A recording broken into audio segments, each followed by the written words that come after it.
Hey everybody, this is a series of hip work at the wall that I love to do. It really helps strengthen one-legged postures as well as hip flexors. We'll find some hamstring stuff, lots of things. So first things first, make sure you have a block.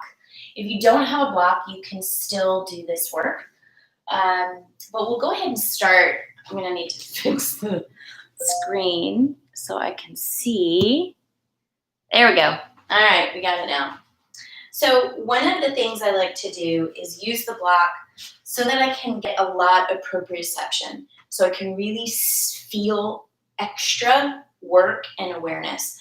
So all I did was I placed the block against the wall and I'm pressing, for example, right now, right knee into the wall for making sure that I can actually feel it. What's kind of neat, we know when we're in low postures or leg postures, like right now I'm in Warrior Two stance.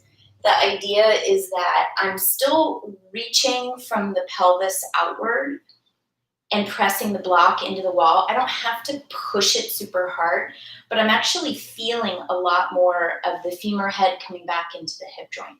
And actually, for me, that really feels good because I can also, in this moment, still work the inner line. So I'm still lifting through the groin, that same muscular engagement you would use to stop yourself from going to the bathroom midstream, that one. And if you want, you could even take it into the awareness of what you would do with Warrior Two arms. But my work right now, what feels best in my body right now is to really work my feet and then really fire up the quads, pulling up again through Mula Bandha. And if you're new to yoga, Mula Bandha is the lift of the muscles that you would use to stop yourself from going to the bathroom midstream, those. And so then you're still lifting, you're getting long through the side body. Be mindful that you don't dump. So I really over-exaggerated it there. Tuck the tail under, reaching across the collarbones, across the chest. You can extend out through the hands if you want to.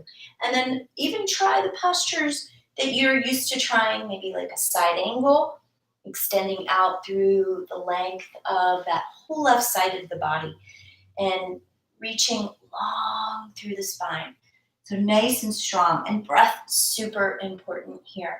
But I really love using the block because it gives me that extra awareness of proprioception, of feeling where my body is in space and getting information back into the body and into the brain ultimately, which right now, as we are all, I'm in Florida, so people are coming out of lockdown safely, unsafely, however you feel about it.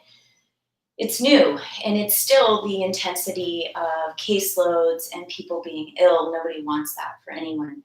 But there's all of this intensity happening in life around us. So gathering as much information from our own experience, I feel is really, really important. And then another element that we can do is working at the wall, is maybe doing something like hip stretch at the wall or quad stretch at the wall. And again, I need to bring the camera down. And there's kind of a lot of light. Oh, that might be better. There we go. Good. And the snoring in the background is a dog friend of mine. So best thing to do is start by kneeling near the wall as close as you can. If you don't have a Ganesha to balance on, that's fine. You can take your left leg forward and then gently slide your foot up the wall and just slide it a little bit more and then roll it up. So if you have extra padding or you want to add something into underneath your knee, that will really, really help. I like to have a block here in case it's a really tight day, and today's somewhat tight day. So just kind of noticing here, trying to keep everything nice and parallel and really lifting, still always lifting through the groin. We're working out along through that quad, getting a lot of work there. And again, always trying to find balance. So I can feel it deeply in my quad. My breathing isn't as proficient right now, obviously, because I'm talking, but maybe I can slide back a tiny bit. I can definitely feel where my tension habits are holding. So definitely in the belly and in the jaw. So maybe shake those out. And people who have more open pelvises or hips or quads could actually get their pelvis back against the wall. I could push a little more, but I'm not going to. Doesn't feel like I need to. And then there's loads of things that you can do here. You can come down again into that left hip. What's interesting here is when you come forward, you can actually create, just like we did with the block, you can create proprioception by gently pressing back into your shin. So I'm kind of pressing the top of my foot, right foot, into the wall. And what happens is that really talks to the hip flexor and the upper part of my quad. I also had gotten lazy. I don't know if you caught that. My left leg was kind of flapping out or fainting out in the intensity. So a lot of breath here. Just finding any spots, any tensions, any holdings, which sometimes by saying any seems like it kind of downplays it. There's a lot. You could also turn the left foot out a little bit more and get a bit deeper into that hip. Or one of my favorites is wiggling that foot across and coming into pigeon. So I like this one, because doing it against the wall, because my right hip can't cheat. I talk about that a lot and notice that a lot in my body when I'm practicing, how body's just brilliant. And it'll give you a lot of ways, or it will try a lot of ways to cheat and find the easiest way into the posture or the path of least resistance. And that's really, really brilliant.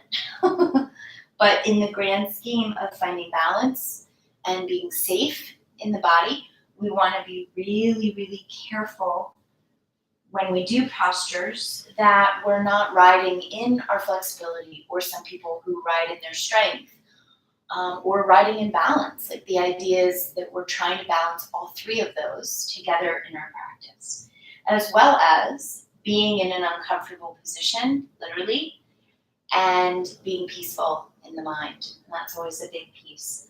So there's a couple more things you could do here. You could lay down over that left glute, which I will say probably a good hamstring flow prior. There's a video earlier in the list here of a hamstring flow, which would be a nice thing to do to do before this particular video and get some work there. If you're working into some of the Kapotasana postures, you could work towards those here and really make sure that you're not wearing your shoulders like earrings. Really draw the lower rib, the lower parts of the shoulder blades down, and really lift up through the groin. It's a nice way to practice that. And you could continue from there, just being nice to the neck. And then coming out of this is always dynamic. I like to turn back towards the leg that's on the wall, and that gives you the ability to unravel a little bit more gently than not. Have a wonderful day. Namaste.